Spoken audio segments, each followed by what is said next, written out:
Hey everyone, this is Luke with Luke F1 Fantasy back with you again with my sprint qualifying video. I'm recording on Friday night after work, taking a look at the results here. So, giving you my thoughts as we head towards the team lock-in, which will be coming up in roughly about sort of 8, 9 hours or so, 10 hours or so. Definitely take a look at this video and hopefully it helps you as you prepare for your team lock-in. So, Sprint, we have a pretty dominant top four. We have Lando, Kimi, Oscar, and George taking up the top four spots. So McLaren and Mercedes definitely looking like the two top teams to consider this weekend.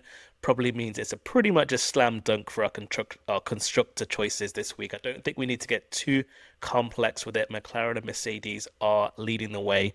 And I would do, and on that note is I am definitely going to be prioritizing my second constructor, or I would be advising you to probably putting your second constructor as your first or second transfer priority that you need to make this week, especially if you are carrying Ferrari or Red Bull. They don't quite look as if they have the ceiling of Mercedes this week, so that is a priority transfer for me.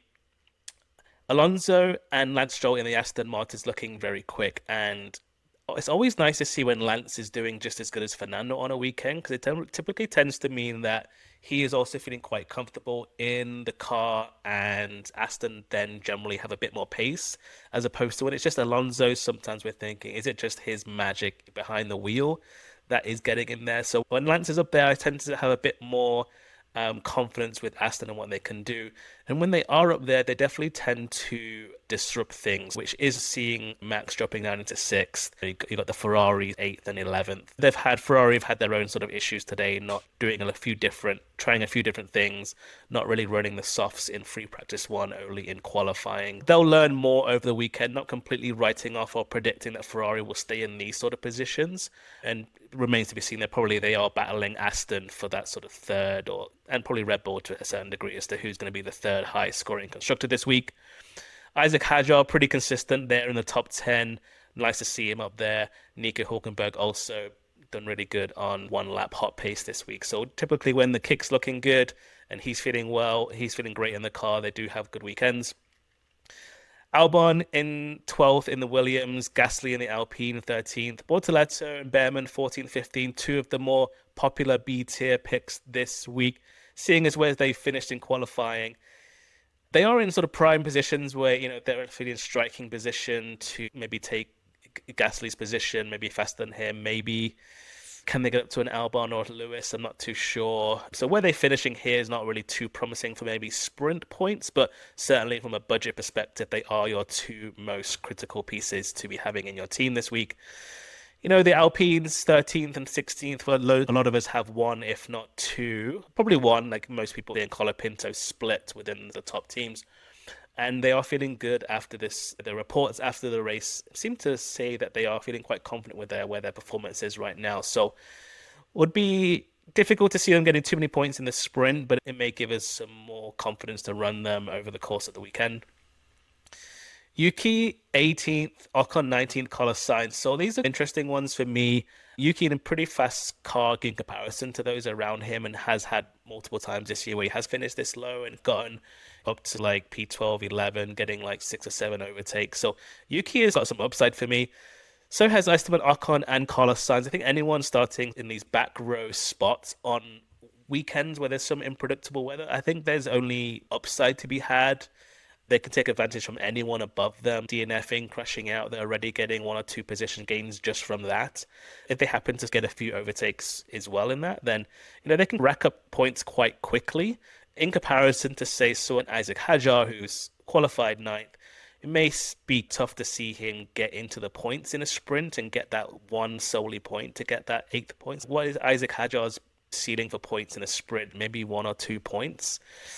Anything that he drops is going to be fighting negative, whereas taking someone like his counterpart like Liam Lawson, 17th, and just banking on the upside that he can get in a couple of spots, like the upside is probably just as much in the back of the grid here as the back end of the top 8. Yeah, like looking into some of the reports post-qualifying, like McLaren definitely feel good about where their things are, Mercedes feel good about where things are, Aston feel good about where things are, Kick do, as do the Alpines.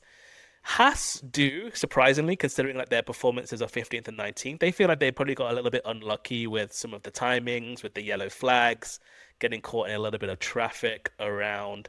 And so, even though their qualifying performance maybe doesn't match where their feelings are, they did bring some upgrades recently, so I've still got them on my radar, especially someone like Ocon who's more in my price range. Behrman's not quite there for what I need to do, but I think there's some upside to be had, especially when we take into stock as to what the teams say post qualifying and how they feel. Williams don't really, they seem unsure, even though I like the upside of color signs at the back here.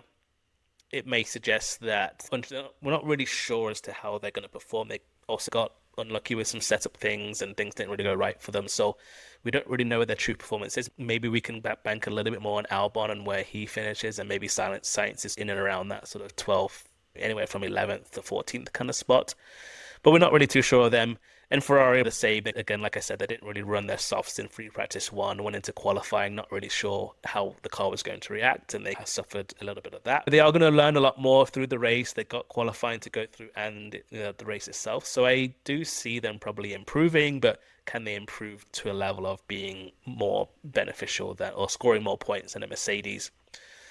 Right now, it's not really showing us that they're going to be doing that. Now, the other big question right now is who's going to be your 2X driver? And a lot of teams from last week had Max. Some moved over to Lando, like myself. So based on where they finished, first versus sixth, it could suggest that you would do a slam dunk on moving your 2X from Max and putting in Lando, assuming you have the budget, etc. I do that as a move, and I don't think it's a wrong move. I would say there's probably also a lot of race weekend to go. You still have the whole sprint. Maybe you're looking at Max and he can overtake Alonso. Perhaps he can get one of the Mercedes, depending on how well their race pace continues on, which is something that they tend to fall off a little bit on. But then we also have what they're going to learn through Saturday and then getting him ready for the Saturday qualifying. Now, Max is still typically very honest post race, and he didn't really sound too optimistic. Somehow the team there do a really good job of improving over the weekend. So I wouldn't necessarily rule Red Bull out or rule putting Max Verstappen in, but I'm concerned with teams that only have two transfers. And if you're going into this week with a sort of a Leclerc as your second A tier, or maybe you have Red Bull or Ferrari as your sort of constructor, I would say it's probably more likely that your priority move should be to fix your Ferrari or Red Bull racing constructor first, then make the change from a Charles into, say, Oscar or a George as your second A tier driver. Then, if you have an extra transfer, I would consider then doing the Max to Lando, assuming you have the budget. So I'd rank them in that order. You also have to figure that, and this is also assuming that you don't have any more B tiers to make. Because if you are someone that's sitting with maybe an Albon in your team, maybe you've run Lawson in previous weeks, and you're looking to get off them into sort of better other assets, like those could be considered maybe a little bit more a priority over the Lando to Max. So it just really depends on where your team's at. I'm not saying you don't move from Max to Lando. I'm just saying I don't know if I would take them for minus tens. I don't know if I would take, if you just have other priorities, then I think running Max and just banking on the fact that you're probably going to have a differential if you run Max, if you stick with him. Plus, you will also stand to benefit. I think he still has some upside for the week itself. So where does that bring me for my team then? Like I said, we ran the Lando and Leclerc build last week, so with Mercedes and McLaren. So I'm in the position where I don't have to probably make a change with my constructors, so I'm saving a transfer there. I do have 3 transfers going into this week, so I do have a lot of flexibility. But I'm just going to tidy this up a little bit. So probably going to stick with Lando as my 2X, saves a transfer there. Like I said, Leclerc is probably going to go. And then I have 2 options. I can go the triple McLaren route with Oscar. If I do that, though, it does push my budget to its limits, meaning that I can only really do this if I put another Alpine in that position. So running double Alpine again, I don't know if it's the worst thing to do on this weekend. Like Alpine feel pretty okay with it.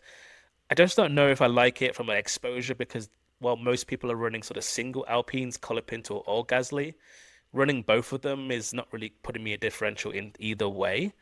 So this may be limiting me a little bit in my team, but it does go back to if I really felt like triple McLaren Lando and Oscar good for a 1-2. Then we could go with this. But if I'm banking on Mercedes also improving over the weekend, then maybe my other option is just to go with the top two drivers from the top two teams potentially of this week, so Lando and George, leaving me with 8.1 in the bank. I could be fine leaving Carlos Sainz in there running Alonso, and it probably opens up an area where I could take out Gasly, giving me 6.5 in the bank, and I have a few options available here. Then, right, I can get into a Liam Lawson, I can get into an Isaac Hajar, I can get into an Esteban Ocon. And so of those three, I like all three. Like Hajo has the ability, he's got the good starting position for the sprint to take over. He's probably someone that gets into Q3s a few points, but haven't really had a good race performance from him for a while, I think, from that position. So maybe not my most enjoyable pick this week. Liam Lawson again, probably someone that I think the Racing Bull car is a very good car for these type of drivers, and again he's starting at the back of the grid, so again that could be someone that I could look into. But I think I'm being drawn a little bit into either maybe looking at Esteban Ocon, maybe thinking about this decision a little bit more. But I also just want to be making sure that even though I got three transfers, am I just forcing a transfer for the sake of it? He's probably quite a popular owned asset going into this week. I would probably be okay with running him. One of the benefits is if he does lose me points, if he does lose me budget, he's only going to lose me 0.2 million. Whereas having an Ocon, he's way above the price floor, so he could lose me the full 0.6. And I'm in a position where my budget has been trending down. I had my first decrease in budget last week because I've been primarily focusing on points. A little bit, I'm still focused mainly like 90% making my decisions based on points over budget. I also don't want to lose too much, and Sainz and Alonso are definitely going to lose me some, and likely Ocon. So this is putting me into a little bit of a bind, but as a 1 week team for this week, maybe the Lando George splitting my chances across the two top teams is probably a little bit safer. So yeah, so those things. So I'm not really considering any other builds right now that involve any other second constructor. For me, I have Lando in my team, so I'm not looking to change into Max. Maybe this gives me the option to final fix into Max if qualifying looks a bit different for Lando at that point. I would have the budget for that. Also, I wouldn't have a budget to go from Russell to Piastri, so I'm probably stuck with him. Maybe there's some interesting opportunities to be had with some of the B tiers, although I don't have too much budget to play with at this time. Chip wise, it seems like the weather is improving or reducing its opportunity. The severity of the weather seems to be not as bad. So still umming and ahhing whether I play an autopilot or just save it a little bit. I have autopilot and final fix left. So part of me is thinking maybe there's a chance to use final fix after qualifying if something awful happens to my 2x driver or something else. Or I may just stick with the autopilot. I don't know if I need to save autopilot. There maybe is probably there probably could be a reason to save it for Qatar if I feel like the weather risk isn't that too high going into the race on Sunday. So can't really comment on that right now, but those are the thoughts I have. I could play it, or I could just not play at all and just roll the dice again and take the small chance of rain and roll with it through the next couple races. But anyway, I'm going to sign off and leave things there. Pop your questions below if you have them. I'm more than happy to give you my thoughts on there. Good luck for your teams, and we will catch you on the flip side.